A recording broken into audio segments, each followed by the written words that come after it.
Ladies and gentlemen, welcome to this lecture on battery swap technology. The following questions will be introduced in this lecture.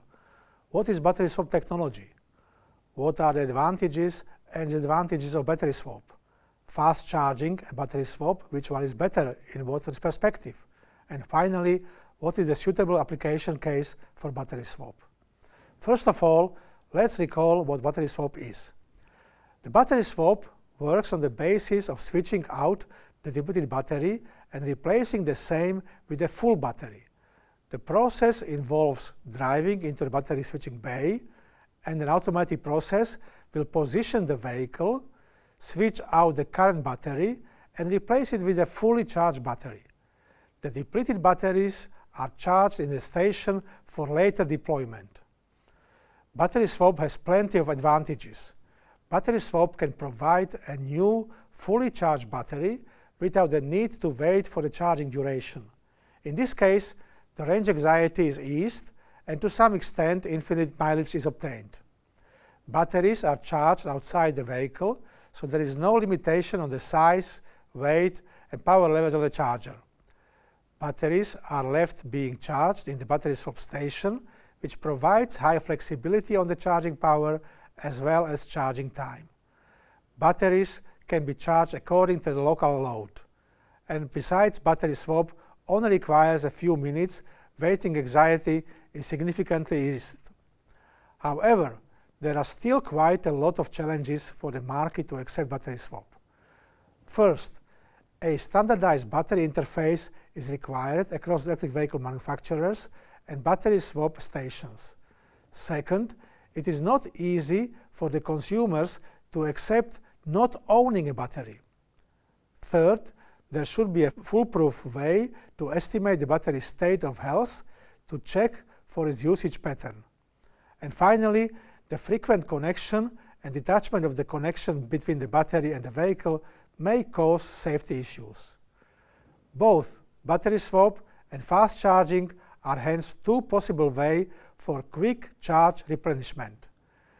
Now we are going to compare the battery swap with the fast charging based on the number of visits, the serving units, waiting time, etc. First, let's have a look at the number of visits. In order to get your car charged with the fast charging or to replace your car's battery with battery swap, you need to go to a charging station similar to refilling your car tank at the petrol station. In this picture, you can see the average number of charging station visits required per vehicle per year versus electric vehicle range in the Netherlands based on research from the Dutch Electric Vehicle Mobility Survey of 2009. There are 9 different scenarios that are defined according to the different electric range of vehicles shown on the x-axis. The lowest range is 80 kilometers, while the highest 170 kilometers, and the range is increasing by 5 kilometers. The average number of visits is always lower for the battery swap compared to fast charging. This is because more energy is transferred per battery swap compared to fast charging.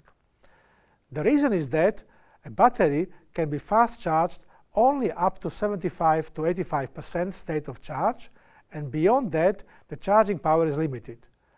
On the contrary, you always leave the battery swap station with a full battery with 100% state of charge.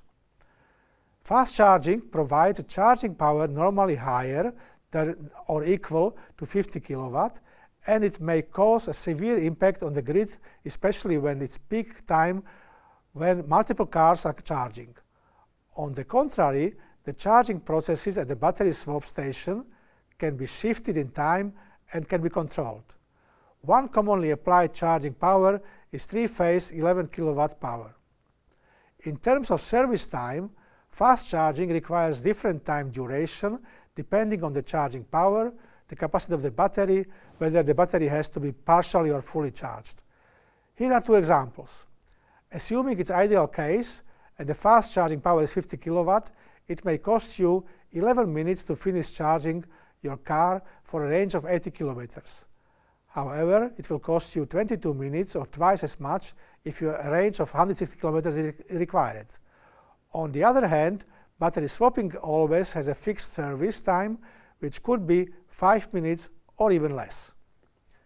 In reality, you may not always get a battery swap or a fast charging when you arrive at the charging station and would need to wait. Just as a petrol station, an electric vehicle charging or battery swap station also has a limited capacity. We performed a study where queuing theory is used to compare the operation of a battery swap and fast charging station. The key factors considered that can influence the operations are the arrival of customers.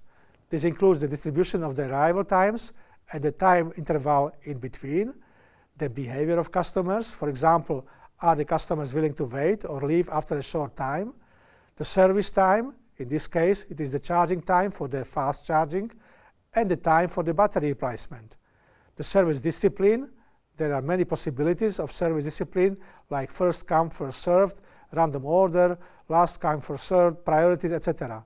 Usually we consider first come, first served order for this analysis. The number of service units, this is the number of fast charging points or number of battery swap lanes. The service capacity is a trade-off between providing sufficient service while maintaining maximum utilization. The last factor is the waiting room. There can be limitations concerning the total number of customers that can be served.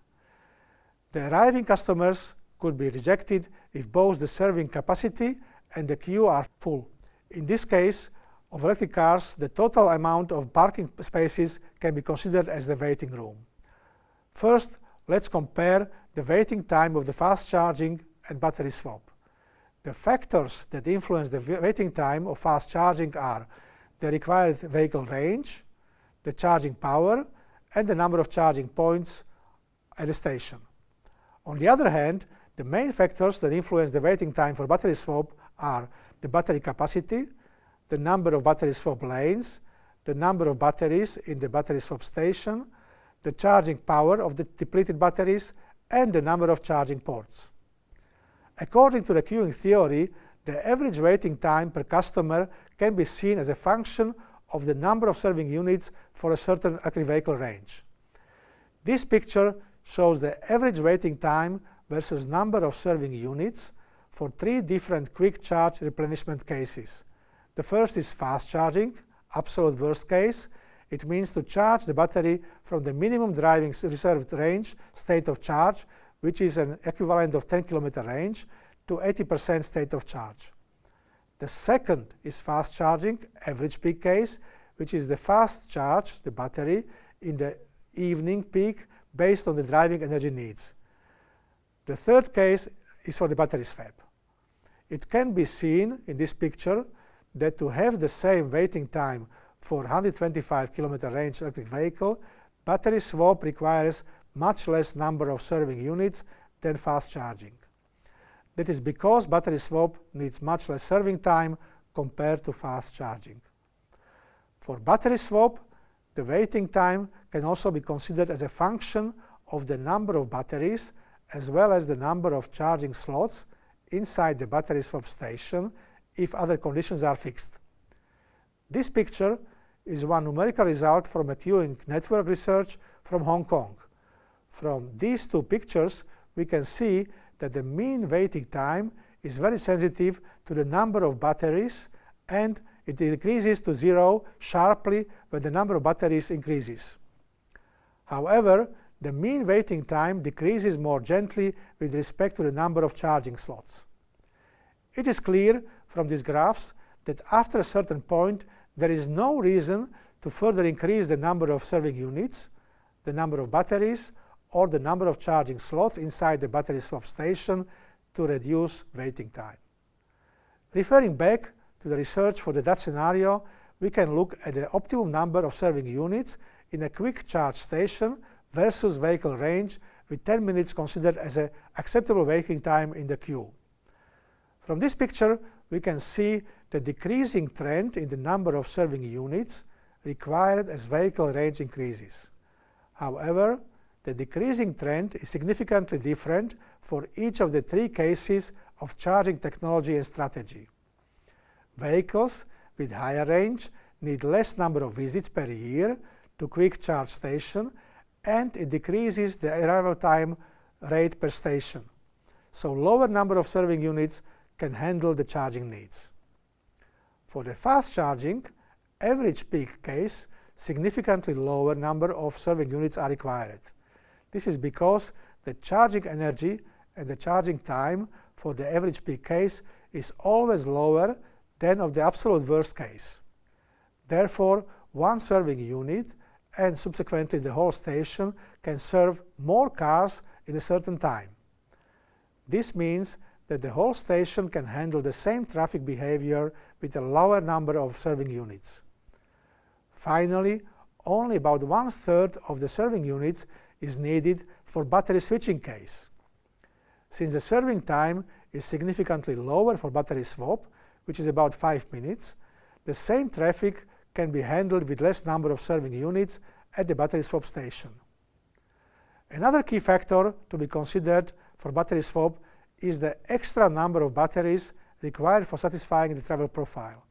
For a battery swap scenario, batteries are required on board the vehicle for driving, and extra batteries are needed at the station for charging and to be kept ready for a swap. On the contrary, fast charging doesn't require extra batteries. In the research for the Dutch scenario, it was assumed that 10 minutes is the average waiting time in this queue. The charging power in the swap station is 10.8 kilowatt, and each simulation for battery swap was started by 80% extra batteries. This graph shows the number of batteries that have always been fully charged and ready to be swapped at the battery swap station as a function of the range of electric vehicle.